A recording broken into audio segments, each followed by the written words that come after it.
terminar haciendo una de esas presentaciones que uno saca a último momento, o no a último momento allí en la página web de la Nacional. Más bien, por eso me gusta como ir y decirle a los expositores que nos cuenten un par de cositas de lo que hacen, de su formación, de su trayectoria, relevantes a lo que nos van a contar, pues para que eso se convierta en otro elemento de la conversación. Yuri, muchas gracias de verdad por venir y bueno, ahí te dejamos el… Muchas gracias a ti por la invitación. De presentación, yo que Yuri Gómez, Universidad Nacional, profesor asociado, Departamento de Sociología, hincha furibundo del Santa Fe. Mis primeros pinitos los hice en el jardín infantil de la señora Gutiérrez, en La Soledad. Mi formación básica después fue en filosofía, en la casita de filosofía de la Universidad Nacional. Ahí comencé, como dice la comedia esta francesa, ahí comencé a hablar bibliométricamente sin saber que hablaba bibliometría, digamos una cosa muy empírica. Luego comenzamos a trabajar con proyectos con FONADE, con Colciencias, con Planeación Nacional, con la universidad, y digamos pues mis horizontes se fueron ampliando, pero también mi ignorancia, o sea, crecía más exponencialmente mi ignorancia frente a los temas de la bibliometría conforme iba haciendo las cosas, y eso me llevó pues a regresar a la carrera académica, a hacer mi maestría en Sociología en la Nacional y terminar con pues mi doctorado en Sociología en la Universidad de York. Ese es mi recorrido. Mi relación con el tema pues tiene todo que ver con el, pues digamos, le decía yo al profesor hace un rato, al profesor Fernando, que uno arranca los temas y luego los temas no se la perdonan a uno. El tema vuelve y vuelve y vuelve. Yo en los últimos 5 años he desarrollado un gusto bizarro por las tecnologías ilegales, por los narcosubmarinos, por las tecnologías para hacer falsificación de tarjetas de crédito, falsificación de calzado, y pues como eso es tan difícil, entonces me dedicaba a tratar de abordar eso desde el informalismo económico y los procesos de innovación del informalismo económico, del cual vive el 60% de la población en América Latina. Pero cada vez que me llega un proyecto de bibliometría, qué profesor que venga, qué profesor que por qué no viene al ICESI, y por supuesto uno tiene que ser responsable con los hijos que lanza al mundo, y eso es lo que me tiene aquí, digamos, mi responsabilidad moral con este tema, porque uno no puede simplemente investigar y ya. O sea, uno investiga y eso que investiga uno queda vinculado emocional, ética, afectiva, en fin.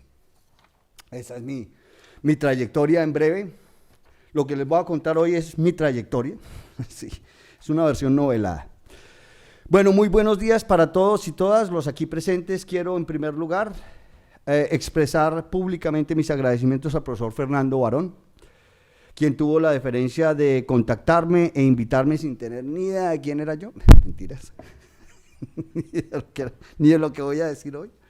Pero muchísimas gracias. Yo sé que hizo una investigación y sé que algunos colegas también lo referenciaron, de modo que aquí, víctima de mi tema, aquí estoy otra vez. Muchas gracias, profesor Barón, por su invitación.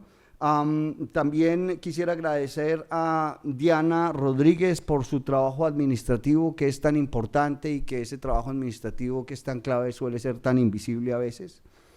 Entonces a Diana muchísimas gracias por todo el tema logístico.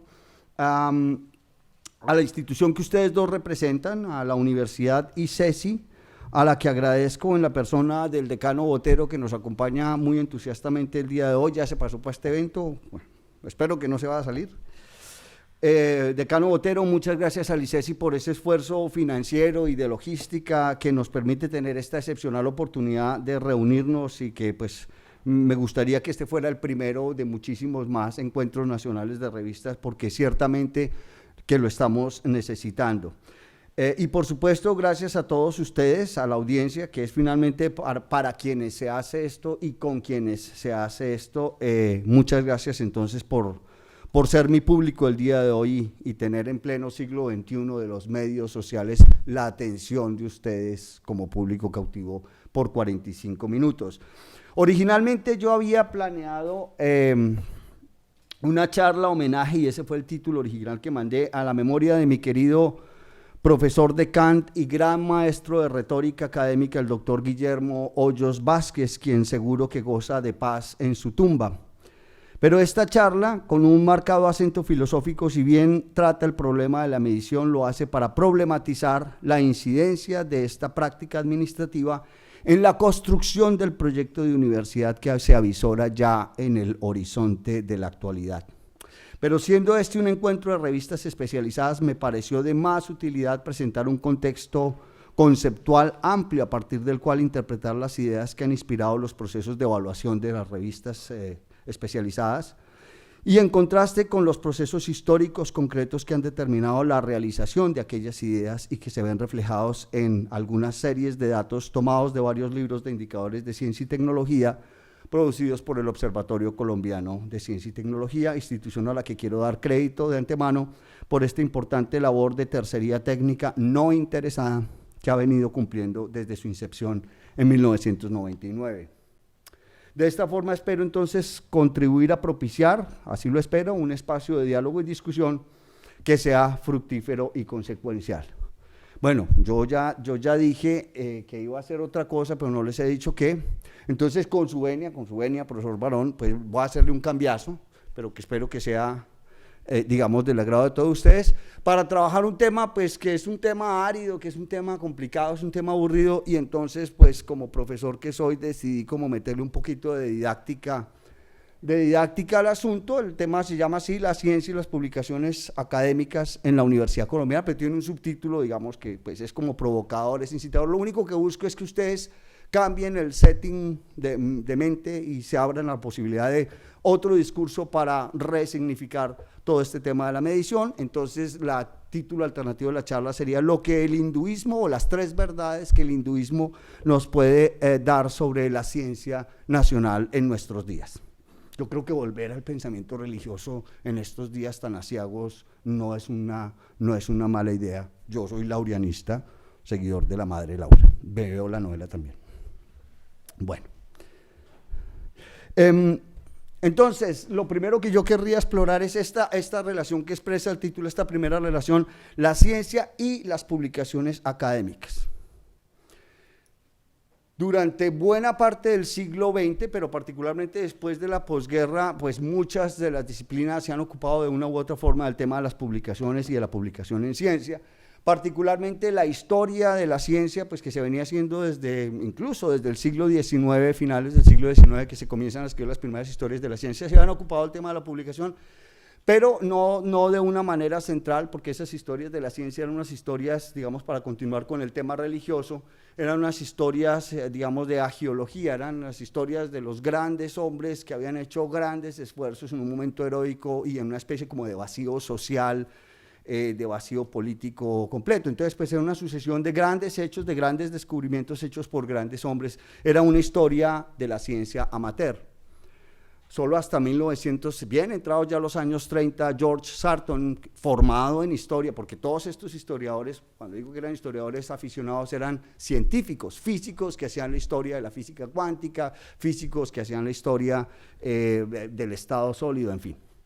El primer historiador serio, el primer historiador profesional que se dedicó a la historia de la ciencia fue George Sarton, que a la sazón fue maestro de Merton, que es otra de las figuras representante de otra de las disciplinas en ciencias sociales, donde el tema de las relaciones entre ciencia y publicaciones se trabajaron de una manera mucho más radical. Y en particular, digamos, durante esta época de la posguerra, los primeros 30 años de la posguerra fue, digamos, la hegemonía de un pensamiento en sociología denominado el funcionalismo, y uno de los representantes más importantes de ese pensamiento hegemónico del funcionalismo en relación con los estudios de la ciencia fue el amigo Robert Merton. No aparece la fotico aquí del señor. Y Robert Merton, como buen funcionalista, pues se plantea el problema de la institucionalización. ¿Cómo es que un grupo de personas, cómo es que un grupo de prácticas, cómo es que un grupo de creencias y de conocimientos logran constituirse como una esfera independiente con una autonomía relativa dentro de un sistema social? Ese era, digamos, el plan de trabajo del funcionalismo, poder identificar estos procesos de institucionalización y caracterizarlos. De modo, pues, que en la caracterización de una institución social, pues los funcionalistas tenían claro, una de las cosas que te caracteriza a una institución social es los objetivos institucionales, los fines institucionales de esa organización, y segundo, las reglas del juego mediante las cuales usted cumple con esos objetivos institucionales. Ese, digamos, por supuesto estoy dando una versión, digamos, para una presentación pública, digamos que no es experta, sobre este tema del funcionalismo. Merton entonces propuso que después de sus investigaciones guiadas por George Harton sobre sociología histórica, entonces Merton miró la ciencia en la China, o el conocimiento en la China, miró la ciencia en la Inglaterra del siglo XVII, su tesis de grado es esa, Ciencia y Tecnología, Science and Technology in 17th Century England, Ciencia y Tecnología en el siglo XVII, en la Inglaterra del siglo XVII. Miró la ciencia en Alemania, miró la ciencia en Francia y llega a la conclusión a partir de su estudio sociohistórico, digamos, mirando varios procesos en el mismo periodo y mirando el mismo proceso en periodos sucesivos, llega a la conclusión de que el objetivo institucional, lo que caracteriza el objetivo de esa organización que llamamos hoy ciencia, esa esfera relativamente independiente y autónoma en la sociedad contemporánea que llamamos ciencia, es el avance del conocimiento. Y que ese avance de conocimiento, digamos, formulado de muchas maneras, lo encuentra Merton a lo largo de su documentación histórica, y hoy la encontramos como parte del repertorio retórico de los científicos cuando quieren justificar, digamos, la razón de ser de su actividad, el avance del… ¿Por qué hace usted física cuántica, señores? Por el avance del conocimiento científico, esto no tiene ninguna otra cosa. Por eso me detengo en el funcionalismo, no es que yo crea en el funcionalismo, sino que el funcionalismo llegó a convertirse, luego de su dominio hegemónico durante 30 años, llegó a convertirse en el pensamiento, digamos, en la ideología de los científicos que hoy todavía pervive, y en la ideología de los políticos científicos. Por eso es que es importante el funcionalismo, no como dicen mis colegas en la Nacional, no es que yo sea un funcionalista. Merton vive como ideología en el pensamiento de los científicos hoy en día aquí en Colombia. Vaya y pregúntele a cualquiera de los laboratorios de aquí, sáquese un científico y pregúntele, ¿para qué se hace ciencia? Para hacer avanzar el conocimiento, eso es lo que le va a decir. El chiste con Merton era cuáles son esas reglas mediante las cuales vamos a hacer avanzar el conocimiento. Ahí también la discusión es grandísima, insisto, el funcionalismo es solamente uno de los puntos de vista, hoy en día también la antropología se ha ocupado de eso, los estudios literarios se han ocupado de eso, la filosofía, por supuesto, desde la perspectiva epistemológica se ha ocupado, desde Platón se ocupaba del problema de conocer, profesor Jorge Aurelio, me aprendí la lección. Bien, entonces el chiste en Merton y el funcionalismo es cuáles son esas normas para cumplir ese objetivo institucional. Merton propuso en un artículo clásico que se llama La estructura normativa de la ciencia, que fue publicado como refrito, como en 4 revistas distintas. Hoy un editor no dejaría que Merton publicara eso tantas veces, la misma cosa, pues con cambios menores, pero pues no había robots, no había cómo correr esos programas de plagio, etcétera, de autoplagio, porque ese es un invento nacional, el autoplagio. En muchos artículos lo publicó entre el 39 y el 45, después del 45 tuvo que, por ejemplo, ese término comunalismo, originalmente en el 39 era comunismo, en el 45 ya le cambia el nombre y le pone comunalismo, digamos, para ser políticamente correcto con el espíritu de los tiempos. El punto son las 4 normas. Universalismo, arranquemos por esa. De nuevo, de una manera muy simple, muy rápida, para poder avanzar, por el universalismo Merton dice, mire, Yuri Jack, no importa que usted sea feo, no importa que usted sea pobre, no importa que, como íbamos hablando hoy en el taxi, que usted se haya hecho una operación transgénero y transraza, ¿sí? Lo que importa es lo que usted dice y las normas cognitivas para evaluar lo que usted dice, independientemente de las determinaciones sociales del enunciador. Entonces, básicamente la ciencia, y ese es el sentido, lo vemos también, todos los concursos docentes en las universidades se basan en este espíritu del universalismo. Lo que me importa es cuál es la propuesta del profesor, cuáles son los logros del profesor, no sus orígenes raciales, étnicos, religiosos, nada de eso debería influir en mi evaluación. Eso dice Merton, así se logra que el conocimiento avance, así se logra cumplir los objetivos institucionales de la organización que llamamos ciencia. La otra es el comunalismo, y esa ya nos va acercando al tema, y el comunalismo, por comunalismo dice Merton, oiga, mire, el conocimiento, y de eso nos hemos olvidado, yo sé que es medio utópico, pero recordemos al funcionalismo, el conocimiento es un bien público. Y la única forma de garantizar que la ciencia como institución avance es que el conocimiento esté disponible para que todos podamos construir sobre eso. y no que me separen barreras como $5.000, que es lo que cuesta. ¿Cuánto me da la investigación, un proyecto de investigación en la Facultad de Ciencias Humanas? 15 milloncitos. Entonces, los 15 millones los tengo que cambiar a dólares, que va a estar ya 3.000, y eso es lo que tengo que pagar, para poder publicar la investigación, para la cual ya no tengo plata, porque me la gasté toda publicando. El comunalismo, el conocimiento es un bien público y debe ser accesible y circular libremente, pues para que podamos sobre esas bases construir, eso decía el viejo Merton. El escepticismo organizado hace referencia al hecho de que la validación social, porque una cosa uno produce el resultado, pero otra cosa es cómo lo validamos. Y lo que dice Merton es, si bien es cierto que hay normas cognitivas, porque Merton creía en la epistemología, yo no, qué pena, profesor Jorge Aurelio, Merton creía también en la epistemología, pues era la época en que el positivismo lógico, digamos, había hecho un gran logro también ideológico al asentarse en la cultura académica europea y norteamericana.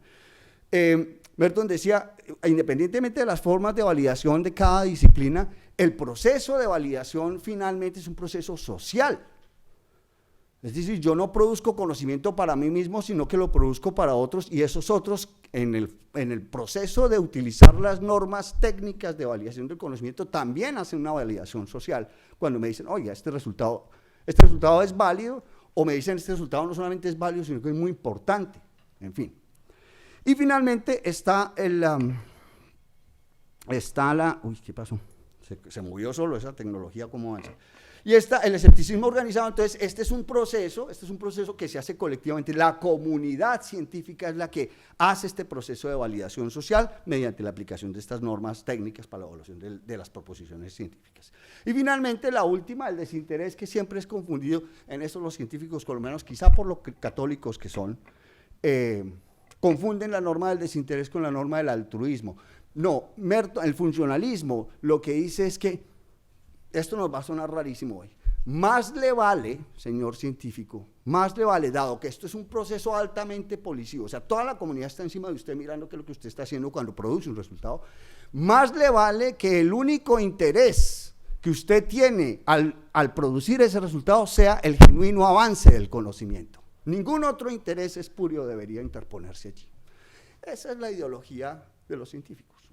Sobre esa base usted oye versiones de eso, físicos, químicos, villaveses, Mantilla, no sé, Patarroyo, Ginás, todos ellos echan exactamente eso, porque es una ideología, ¿de acuerdo?, que fue fuertemente criticada en los 70s, en los 80s, pero que es importante conocerla, al menos digamos en esta versión caricatura que les estoy presentando, porque a eso me refería con ese concepto conceptual más amplio para entender qué es esto de los procesos de medición.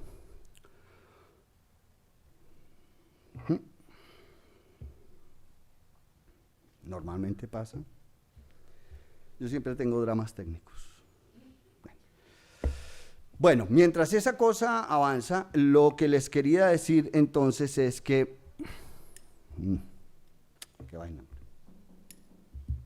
Bueno,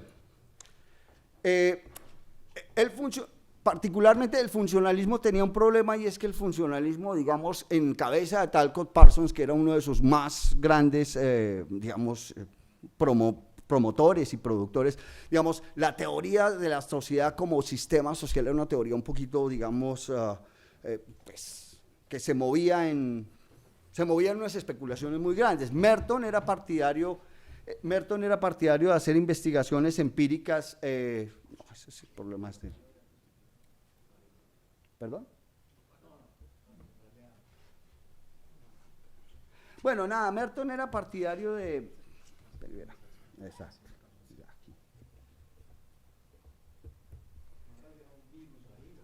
No, Mac es antivirus. Por eso ando en mi mundo Mac. O sea, toca switcharlo aquí atrás.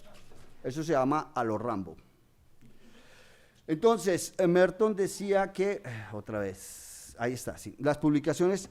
Entonces, Merton decía, bueno, mire, esas investigaciones de Parsons son teóricas, son muy especulativas, es importante que el funcionalismo avance un proyecto, digamos, de investigaciones empíricas, y entonces propuso una idea muy importante, que son las teorías de alcance intermedio. Es decir, pequeños modelos de la sociedad para entender las dinámicas de la sociedad, algunas con algunas consecuencias que podrían aportar a una teoría sociológica general sobre los sistemas sociales y otras muy particulares cuya validez se restringía a ese pequeño ámbito que se llama la institución, como la quieran llamar, la religión, la economía, la política. Esas son todas instituciones sociales para el funcionalismo o, para el caso que nos ocupa hoy, la ciencia. Entonces Merton decía, dentro de esa teoría de alcance intermedio, mire, un modelo adicional para entender cómo es la institucionalización de la ciencia, cómo es la ciencia como institución social, son las publicaciones, el sistema de las publicaciones científicas, porque las publicaciones no es la revista, las publicaciones son un sistema de relaciones sociales, cognitivas y técnicas, como lo vimos en la presentación anterior. Entonces lo que Merton proponía era, mire, esta idea del comunalismo en el sistema de publicaciones, ¿cómo se ve? Hombre, en que los autores mandan a las revistas y ponen en común el resultado de sus investigaciones, haciéndolas públicas y disponibles para los demás colegas, en un acto de hacer avanzar el conocimiento. La ciencia entonces tiene ese carácter público. El proceso de evaluación de pares que se instaura, digamos, pues Merton lo documenta desde la Royal Society, desde que Oldenburg instauró las reuniones, las transactions. Las transactions básicamente eran unas reuniones de gente muy prestante de la sociedad inglesa, se tomaban unas copitas y, digamos, discutían sobre, no sobre ciencia, estamos hablando de 1600, discutían sobre filosofía natural. Discutían sobre las primeras causas, las causas eficientes, una especie como de transición entre la metafísica y el empirismo. En esas transactions, pues el papel de la audiencia justamente en esas relaciones, que es lo que reproducimos hoy, por ejemplo, en un seminario, cuando hacen un seminario 12, 13 estudiantes, pues lo que hace uno es poner en común y recibir el control social de parte de los colegas que están con uno sentados. Es lo que hacemos, pues no exactamente una reunión como esto, pero cuando vamos a los coloquios especializados, a los simposios, para eso es que hacemos eso, para recibir lo que dice Norman Storrs, llama la respuesta competente a mi producción de conocimiento. ¿En qué sentido es competente? Bueno, el colega se toma la molestia de leerme y de hacerme la crítica, y decirme, mire, es que tal vez este método no, es que usted está equivocado aquí, en fin.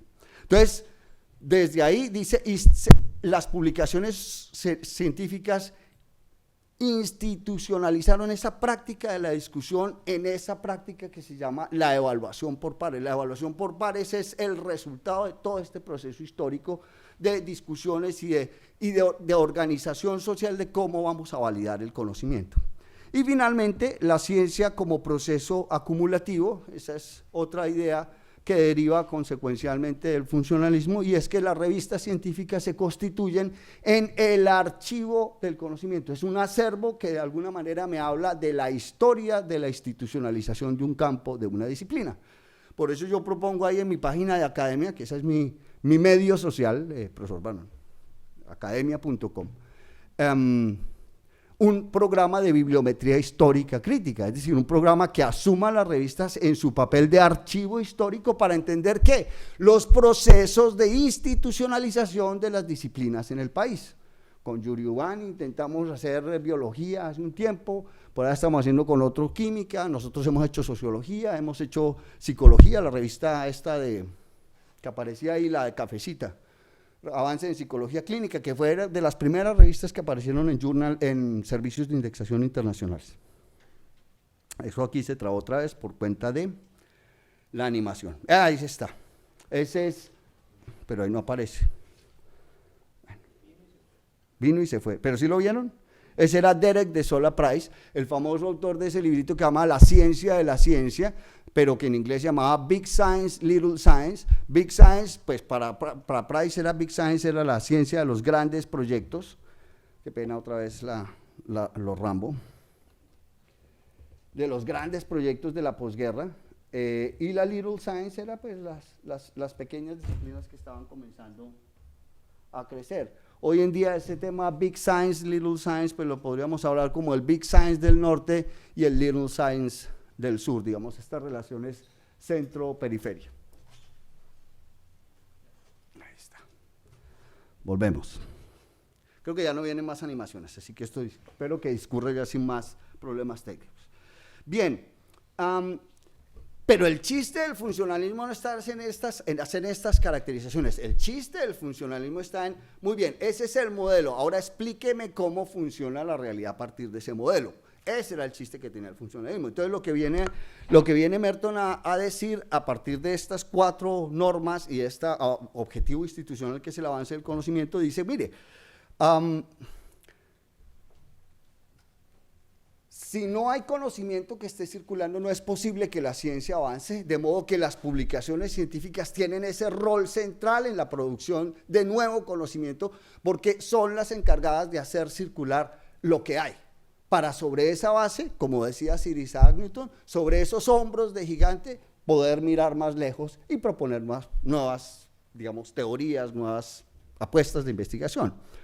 Claro, pero ¿cómo hacen eso los miembros? ¿Cómo los miembros se benefician? Digamos que si todo es por el avance de la ciencia, ¿cómo es mi CBY? ¿Cómo voy yo ahí? ¿Sí? Como individuo asociado a esa institución. Entonces, como individuo, lo que explica Merton es, los miembros de la comunidad científica, el gana que tienen es el reconocimiento. De nuevo, desde el jardín de la señora Gutiérrez, en que yo me inicié a tierna edad, hasta este momento, digamos, hace 10 años obtuve mi doctorado, pasaron casi 25 años pasé yo estudiando. Y uno dice, ¿y cómo, para qué? ¿Para qué? Porque es que uno tiene que, oye, ¿usted para qué estudia tanto? Eso es lo que le preguntan a uno la gente de Europa del Este, ¿usted para qué estudia tanto doctorado? ¿Para qué? Por el reconocimiento, dice Merton. Porque lo que nos tiene aquí, lo que me tiene aquí, es esa satisfacción que es al mismo tiempo psicológica, pero al mismo tiempo es social, de ser reconocido como un otro significativo en relación a un campo de conocimiento. Eso es lo que nos tiene aquí. Y la forma institucionalizada, históricamente que se la puedo documentar, del reconocimiento es la cita de referencia.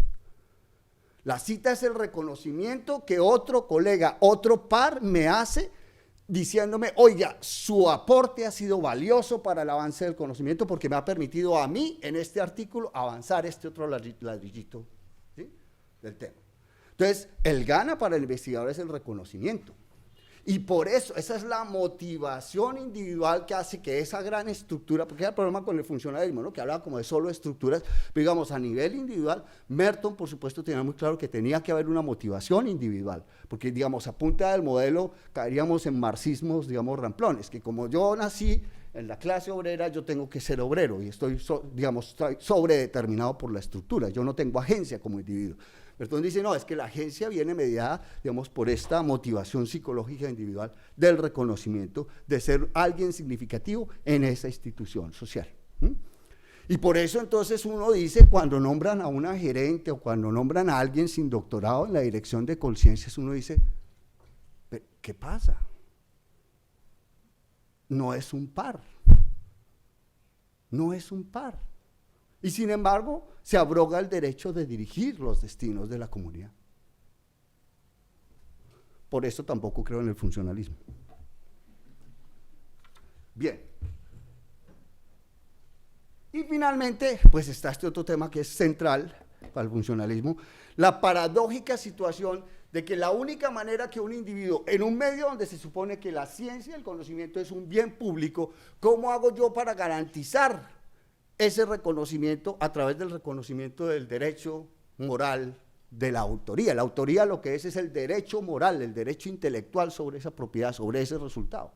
Merton dice, paradójicamente, la única manera de garantizarlo es haciéndolo público. Si usted lo esconde, jamás va a poder reclamar derechos sobre eso.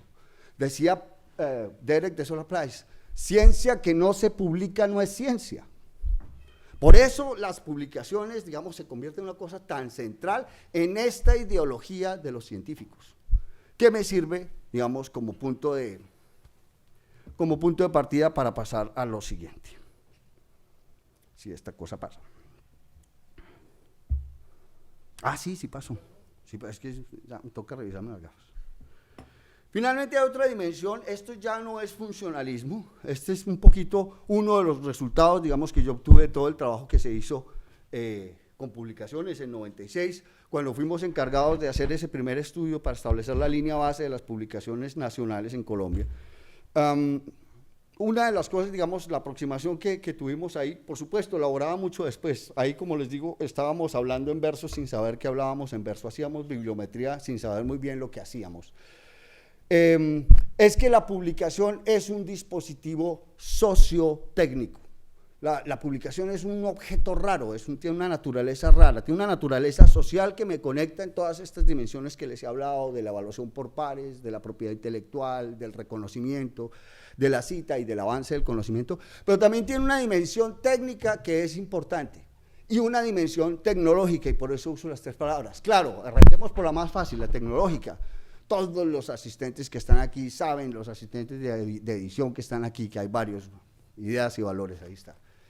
Usted tiene que salir a contratar impresión, tiene que salir a comprar tintas, tiene que salir a cotizar el papel. Eso es el proceso tecnológico, el proceso industrial de sacar una publicación, que es lo que encuentra uno a veces en ciertas publicaciones. Esto fue hecho con papel de tal tipo, papel reciclado, que no es ácido, que sí es ácido, que es un poquito ácido. Bueno, entonces, la tinta tiene libre de plomo, en fin. Entonces, la revista tiene digamos, es el resultado de un proceso industrial y por lo tanto, digamos, tiene esta dimensión tecnológica, pero tiene una dimensión técnica que es la más importante, sobre la cual yo quiero llamar la atención. Y es que al igual que este computador, al igual que esos bombillos, al igual que ese videobeam, que la cámara que está allá, la revista es un objeto que está construido sobre la base de estándares, que era lo que no entendíamos en 96 y antes de 96. Antes de 96, hagamos una revista, saquemos una publicación. Chévere, están embalados, el primer número y listo, la sacamos ya y se acabó. ¿Sí? Sin abstract, sin leyenda bibliográfica reducida, sin ISSN, sin paginación. Había revistas, cuando hicimos ese estudio, sin bibliografía, sin referencias bibliográficas. Las publicaciones tienen norma técnica ISO que ha sido homologado por ICONTEC. Son cerca de 6 o 7 normas técnicas de cómo producir una seriada especializada. Eso no es como venga Amazo y hago buñuelos. Incluso el buñuelo tiene su estándar. Es un proceso técnico en cierto sentido. Pero la revista lo es mucho más. Tiene una cantidad de normas que hay que seguir y que pues desconocíamos y bueno, ya volvemos sobre ese punto. Entonces ahora, después de echarme todo ese rollo, digamos, etéreo e ideológico de la sociología, de la ciencia de Merton, que después fue criticada como una sociología de los científicos, no fue una sociología verdadera de la ciencia, no se ocupó del problema del conocimiento en cuanto tal, sino del problema de las relaciones sociales de los científicos a través de esa estructura normativa, y esa es la interpretación más caritativa. La más radical, por supuesto, habla del funcionalismo como una ideología de los científicos. Pero después de echarme todo ese rollo, entonces, ¿cómo pasa la cosa aquí en América Latina?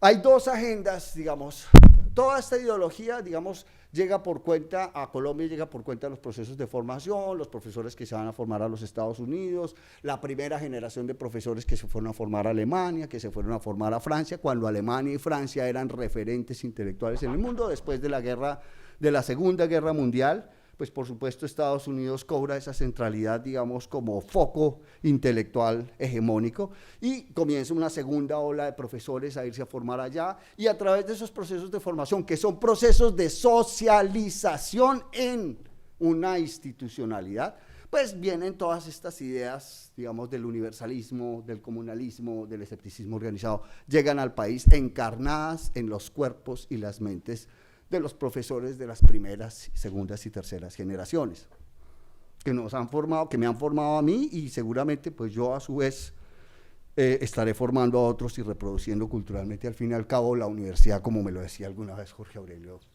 es una de las matrices conservadoras de la sociedad, y es su misión cultural, preservar la cultura. De modo que apuestas muy revolucionarias la universidad tiene que permitirlas, pero debe ser cauta. Pero volvamos con el tema de América Latina. Había dos agendas a mediados de los 80s, particularmente en Colombia, habían dos agendas que se estaban configurando. Una que ya venía desde mediados de los 80, que son las agendas de política pública para la educación superior en América Latina, agendas que comenzaron en Chile y pues ahí vemos Chile cómo está. O sea, los estudiantes chilenos están alzados en pie de lucha, porque allá comenzaron estas reformas. Y la otra gran agenda sobre la que quisiera llamar la atención para poder contar cómo es que esta ideología se combina con estas dos agendas de política son las agendas de política del Sistema Nacional de Ciencia y Tecnología colombiano. La primera, la de la educación, tenía un nombre que es la calidad de la educación superior. La segunda, la de Colciencias y el sistema, es la agenda de internacionalización de la ciencia. Son dos agendas, la primera arranca, la educación arranca más temprano, y luego aparece la de ciencia y tecnología, básicamente con la administración Chaparro en Colciencias. Cuando Chaparro sube a la administración, Chaparro, otro de estas personas, igual que ha hecho el mismo tránsito, formado en Sussex, en el SPRU, en el Science and Technology Policy Instruments de la Universidad de Sussex en Inglaterra, que fue uno de los focos intelectuales junto con la National Science Foundation y el IDRC en Canadá, los tres focos de pensamiento sobre política científica. Digamos, eran tres centros grandes de pensamiento, ahí iban a formarse todos los que iban a ser funcionarios, y eso está lleno de argentinos. Por eso es que vemos tanto argentino cuando llega el BID, porque esos eran los focos de formación de los cuadros del BID. Bien, entonces, la calidad de la educación superior. Vamos con esa agenda a ver si cambia esta cosa. Ahí está.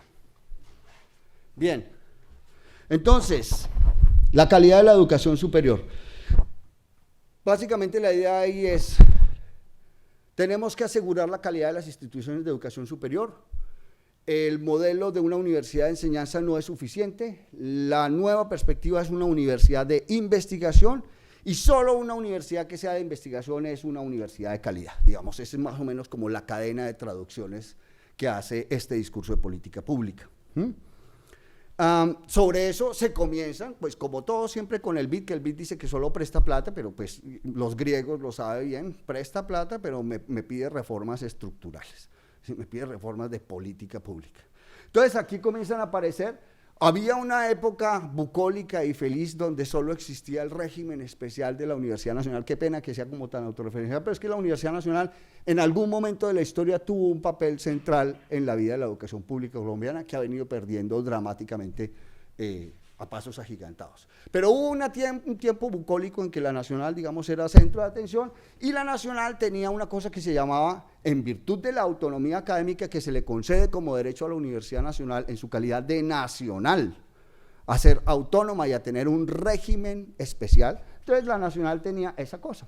Y dentro de ese régimen especial, estos profesores que venían formados con toda esta ideología, dijeron, oiga, a nosotros nos formaron en el tema de la publicación y en el tema de la investigación, ¿por qué no aprovechamos este régimen especial y proponemos un plan de incentivos salariales para los profesores para que publiquen? No era que los profesores no publicaran, pero digamos la universidad tenía la idea de que eso había que estimularlo más, había que premiar a los que lo hacían y estimular a los que no lo hacían, de modo que la universidad se pusiera, digamos, mucho más dinámica. Pero eso no estaba conectado con estas otras agendas que le cuento. El régimen especial de la Universidad Nacional data de 1970 y pico, digamos, como reglamento. Y Dios, o sea, el Ministerio de Educación dijo, oiga, esa gente de la Nacional, ¿cómo hace para publicar? Entonces, el régimen especial. Entonces el ministerio dijo, vamos a universalizar el régimen especial de la Universidad Nacional. Y sacó el decreto 1444 de 1992, mediante el cual se fija la estructura y los componentes, digamos, los factores salariales de los profesores de las universidades públicas. Por supuesto, esto era ley para las universidades públicas, eso no regía para la privada, que ese es el gran problema, por ejemplo, con las evaluaciones de competencias en el país. Como no hay una regulación, todo el mundo puede hacer lo que quiera, pues cuando van a evaluar competencias, pues cada quien interpreta la competencia de su manera. Por eso esos exámenes de PISA, ¿sí? ¿Cómo me van a evaluar competencias cuando nadie enseña igual en los colegios? Los católicos lo hacen de una manera, los públicos de élite lo hacen de otra manera, los públicos perratas lo hacen de otra manera, en fin. Aquí este decreto regía solamente para las universidades públicas, las universidades privadas estaban al margen de eso.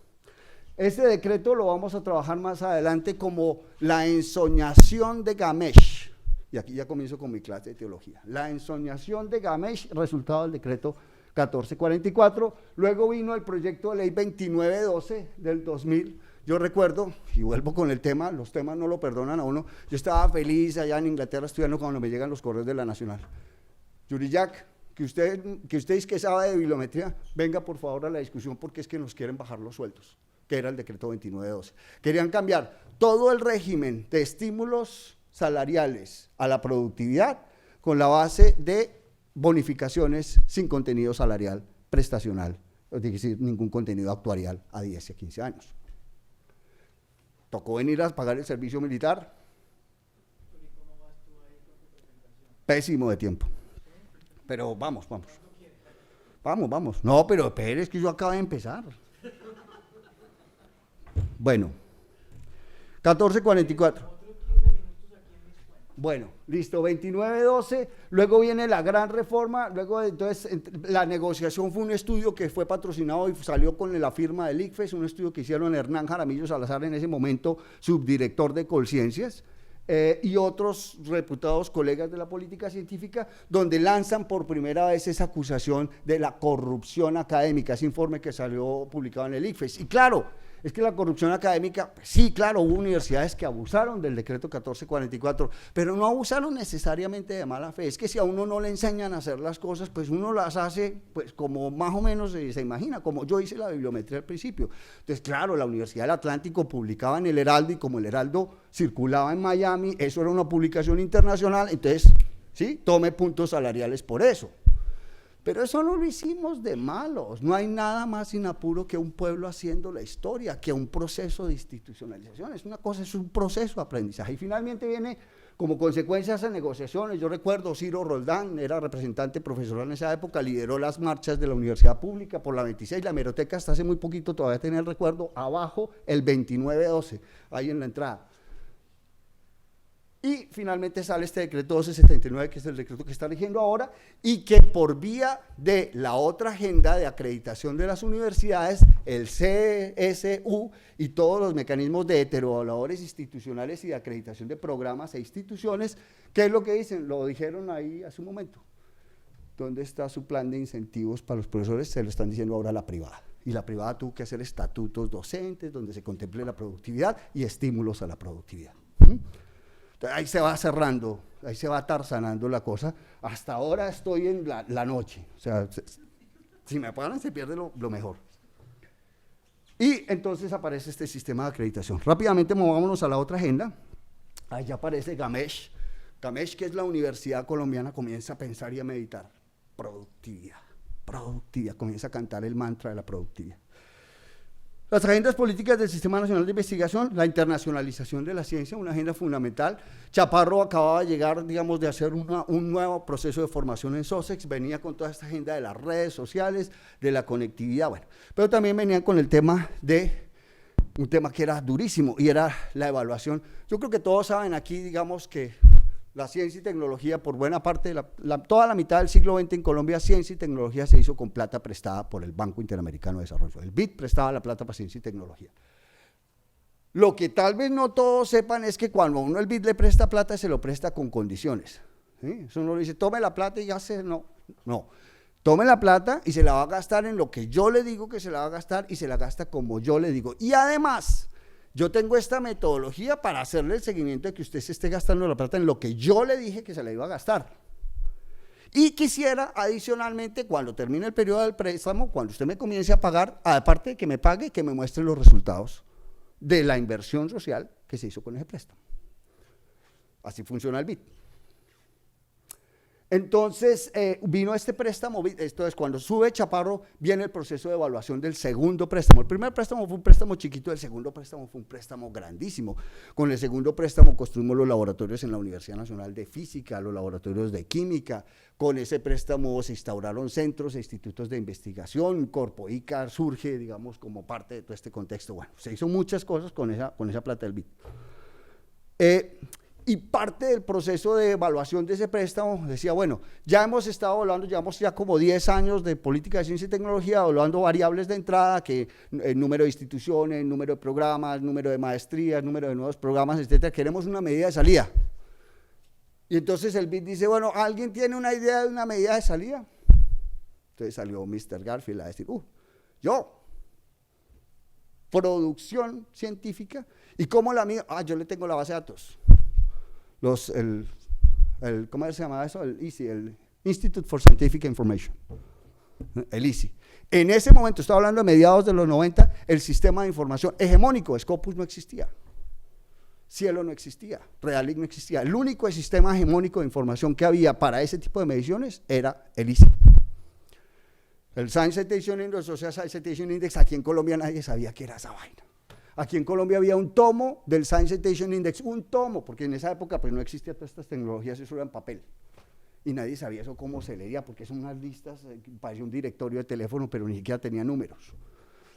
Digamos, números largos de teléfono. Nadie sabía cómo se usaba esa cosa. Entonces el BID dice, bueno, entonces que se haga la evaluación de impacto basados en una medida de producción científica, en la cual, siguiente ecuación, producción científica colombiana igual a producción científica publicada en revistas indexadas por el ISI.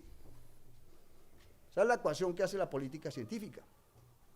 Y el decreto 1444 viene y se refuerza y entonces se regula, que es lo que aparece en el 1279, que Colciencia se abroga el derecho a definir cómo es que se va a evaluar la producción. Y la producción comienza a evaluarse, digamos, basado en esa revista. Por supuesto, eso generó lo que llamo ahí el debate de la ciencia perdida del tercer mundo, un argumento fantasmagórico, de nuevo, de tipo teológico, donde los intelectuales, Lea Velo, G.B. Besuri, Pablo Kramer, el señor Albornoz del Uruguay, digamos, gente que era, digamos, muy pesada en el medio, dice, no, un momentico, esa herramienta no es adecuada para darnos una representación de la ciencia en el tercer mundo. Y la prueba de eso es que la ciencia del tercer mundo no está ahí. O sea, la existencia de la ciencia del tercer mundo se probaba por su invisibilidad teológico en los servicios de información internacionales del ISI. Es que ahí no había producción. La única revista colombiana que había en el ISI en ese momento era la revista latinoamericana de psicología clínica, del profesor, se me olvidó. Entonces arranca ese debate, el punto más álgido termina con el primer número en español, el lanzamiento de Scientific American en español, la versión española aparece con ese artículo de fondo, se llama The Lost Science in the Third World, la ciencia perdida del tercer mundo, así uno se imagina una cosa como Indiana Jones. Y pues lo que hacen es una gran entrevista tanto a los funcionarios del ISI como a diferentes editores de América Latina, pues donde ellos dicen, no, mire, es que todo lo que discutimos hace un rato es que sus criterios de inclusión son sesgados, es que usted solo coge revistas en inglés, es que usted solo coge revistas que sean publicadas por casas editoras anglosajonas, en fin, que el español no está reconocido, que bueno, en fin, mil cosas. O sea, volvemos ahorita con estos problemas, volvemos otra vez a llover sobre mojado, el mismo tema. Bueno, a lo que quiero llegar es, viene ese debate, pero el problema era, listo, está bien, aceptamos que pueda existir una ciencia en el tercer mundo, pero ¿dónde está? Y ahí venía el gran problema, no teníamos mecanismos, tecnologías para producir, contra laboratorios, llama eso Bruno Latour, no teníamos la tecnología para producir una representación alternativa de esa ciencia del tercer mundo que nos permitiera contestar las medidas del ISI. ¿Sí? Decir, oiga, mire, a usted le faltan, no sabíamos ni siquiera cuántas revistas colombianas había en 96. El último registro del ISBN era de 1981, tenía 15 años de desactualización, cuando arrancamos a hacer el estudio base. De modo que como resultado de todo ese proceso, digamos, América Latina, porque fue una iniciativa regional, tomó una brillante línea de acción, que fue, oiga, vamos a internacionalizar la ciencia nacional, no solamente internacionalizando la producción, sino los medios locales de circulación de esa producción, o sea, el trabajo que ustedes hacen, las revistas científicas nacionales. Entonces comienzan paralelamente, en 2006, en 1996 estábamos presentando resultados en ESOCITE y en la otra sala estaba Abel Pecker presentando el prototipo de Cielo, del proyecto Cielo. Estaba Ana María Cheto en México, cita la primera reunión técnica en Guadalajara para trabajar en el primer directorio latinoamericano de revistas, Latindex, ¿sí? Porque México tiene una tradición larga de digitación de datos con el CISHU y la biblioteca, digamos que tiene una escuela fuerte en bibliotecología, donde estaban Jane Russell y bueno, otras colegas importantes, todas miembros del comité editorial de Scientometrics, etc. Entonces, digamos, los mediados de los 90 ven una cosa maravillosa y es, vamos a construir una representación más comprensiva de lo que es la producción científica nacional, que incluye no solamente lo que publicamos y exportamos en un modelo extractivo de conocimiento, de capitalismo cognitivo, no solamente publicamos allá, o sea, todo lo financiamos nosotros, los laboratorios del profesor, y el profesor me publica afuera y además paga $5.000 para publicar. ¿Sí? O sea, de la cereza encima del helado son los $5.000, 3.000, 2.000, depende de la revista. Sino que entonces vamos a construir sistemas de información regionales. Esa fue la iniciativa Cielo, esa fue la iniciativa Latindex y ese fue el origen de Publindex. Vamos a construir un sistema local que me permita monitorear el estado de salud de las revistas. Que no lo cumplió, no cumplió esa función, se quedó sacando solo rankings, pero que no lo cumplió no quiere decir que no lo podamos reconsiderar en ese sentido y recuperar la autonomía en la construcción de la representación de la producción científica de la nación, no dejársela a otros que la hagan. De modo que aquí viene la ensoñación de Gamesh, nuevamente una animación que yo creo que no va a funcionar. Entonces Gamesh se concentra en la idea de la productividad, comienza a meditar. Dice, pero esta productividad tiene que ser internacionalizada. Sigue meditando. Si lo hago así, voy a recibir recompensas. Y eso me va a permitir reproducir el ciclo, generándome más oportunidades de investigación. Porque conforme yo voy ganando recompensas, me voy volviendo alguien dentro del sistema, y como soy alguien dentro del sistema, en los procesos de evaluación de proyectos, pues ¿quién lleva la ventaja? El que es alguien. Al ningunillo no le financian nada. Ese es el problema de comenzar en ciencia. ¿Cómo comienzo? Ese es el problema que tiene la revista ya de Medellín, de la Universidad CES. ¿Cómo comienzo? ¿Cómo me quito esta ninguneada encima? Entonces, digamos, ahí está el juego. Entonces, Gamesh comienza a pensar, recuerden, Gamesh es la Universidad Colombiana. Comienza a meditar, y de tanto que medita, comienza a tener visiones, ¿sí? Revelaciones. Como la teoría de la punta del iceberg. Entonces, Gamesh visualiza una gran masa de hielo que como él levita sobre las aguas.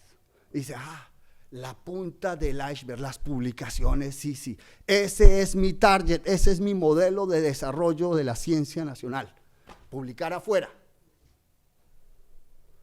Esa es la ensoñación de Gamesh. Pero la teogonía hinduista es muy rica en figuras, y entonces, antes de las figuras, entonces Gamesh llega a esa conclusión por el sortilegio de los magos de la política científica, que lo que muestra ahí la curva es la primera curva que se construye de artículos publicados en revistas indexadas por el ICI. Y lo que los magos de la política científica dicen es, ese es el resultado de toda nuestra gestión. Entonces ponen todos los eventos de política científica como, digamos, ubicados en el tiempo y retóricamente dispuestos para que sirvan como causa eficiente del avance en esta idea que Gamesh ya tiene en la cabeza de la productividad internacional, ¿sí? En un relato de autolegitimación de la clase política que dirige la ciencia y la tecnología en el país, digamos, se genera esto es una cosa, en los medios de política científica esto es cuando, como el padre cuando dice, ¿sí? Esta es la palabra de Dios, ¿sí? Esto es una figura icónica en la política científica nacional, que tiene como icónica, lo han reencauchado muchas veces. Estos son los datos del Informe Observatorio 2013. Ahí de nuevo está la teoría de la punta del iceberg, publicaciones en revistas indexadas por el ICI. No muestro los de la de competencia del ICI, porque hablo muy bueno esta mañana, para ciencias sociales. Aquí están los datos más actualizados. Nótense el cambio de escala. La escala anterior iba como hasta 3.000, esta a 6.000. La nota a pie de página, si la alcanzan a leer, y yo quiero volver a enfatizar, profesora Ligia, no se va a poner brava conmigo, lo dice el observatorio. El aumento en el año 2014 se debe al hecho de que Cielo comienza a ser operativo como parte del Web of Science. Pero eso puesto así es muy bonito, comienza a ser operativo el Web of Science y la cosa se hizo. Lo vendieron. Cielo era un proyecto cooperativo y colectivo de América Latina y lo vendieron. Y yo no entiendo por qué los editores, ustedes no han pedido una rendición de cuentas a Cielo de esa operación. Eso es una cosa infame. Vendieron la base de datos que habíamos desarrollado regionalmente para tener autonomía, se la vendieron, la tercerizaron, la privatizaron. Y bueno, entonces, como en la ciencia se trata de la lucha por el reconocimiento, aquí están los reconocidos. Estas son las 5 revistas de ciencias sociales en el ISI, que son revistas internacionales, que tienen el reconocimiento. Ahí están. Esas son, eso lo saqué anoche. Y estas son las otras 10, para un total de 15, yo creo alrededor de unas 20, 25 que debe tener el Citation Index, que solía tener. Estas 25 sobre estas 15 sobre las que logran pasar de ser fuentes de datos a comenzar a ser analizadas para conseguir los datos. Pero es que ahora ya tienen toda la base de datos de Cielo.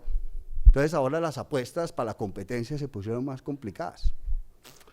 Porque nosotros de bobo les hicimos el trabajo y llega Tío Sam y la compra. La Thomson Corporation, que es el otro gran cartel editorial. ¿Por qué? Pues como vemos, las negociaciones son, o sea, no hay precio fijo. O sea, el precio se fija en la negociación, que es como funcionan los carteles. Así funciona la OPEP. Medellín nunca funcionó así. O sea, no había un cartel de productores cocaleros que dijeran vamos a poner el precio a tanto de la coca, gramo de coca en Nueva York a tanto. Eso nunca pasó. OPEP sí hace eso.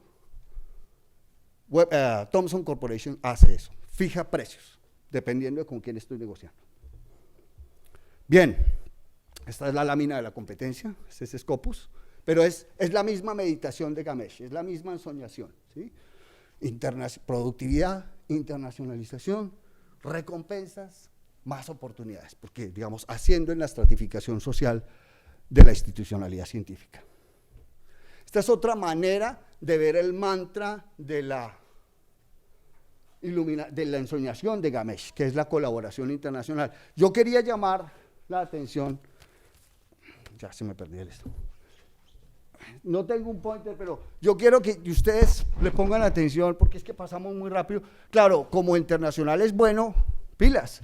Fíjense que tú tienes ese micrófono que prendido también. Por aquí había un pointer. ¿Será esto? Eso tiene ¿Esto cómo se activa? Qué maravilla.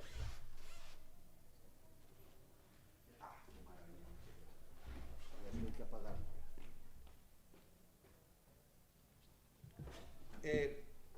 Yo lo que quiero que observen ustedes es que, digamos, esto es la colaboración de las producciones bibliográficas colombianas y en la web según regiones del mundo. Entonces, fíjense ustedes que a lo largo de todo el proceso, estos dos rubros suman el 50%. ¡Qué maravilla! Nos hemos internacionalizado. Pero es decir, el esfuerzo nacional se ocupa para exportar sistemáticamente la producción del conocimiento afuera. Fíjense que los otros esfuerzos, o sea, como decía el profesor, conversamos esta mañana antes de tomar el avión, leemos inglés profusamente, leemos alemán profusamente, leemos francés, nos dijeron que hay buenas oportunidades para publicar con Francia, pero no leemos español.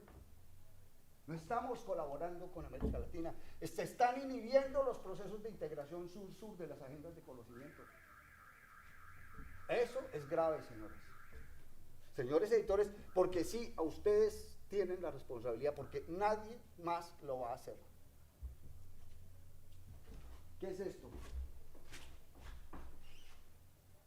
Lo mismo, digamos, las colaboraciones, bueno, es como la misma idea, digamos, quiero volver a insistir, estamos colaborando más con el extranjero, porque la ensoñación de Gamesh así nos lleva, que eso es lo que es bueno, ese es el objetivo institucionalizar, el objetivo institucional. El avance de la ciencia es avanzar en la producción internacional del conocimiento entendida en estos términos. Bien. Viene la iluminación de Vishnu, ahora sí aparece Vishnu, y solo me falta Brahma y termino. ¿Listo? Vishnu. Entonces Vishnu se le aparece en esa ensoñación, que acuérdense que Ganesh está ya levitando. Entonces Vishnu se le aparece y le dice, oiga, hermano, ¿sí? Este sueño, ¿qué es como?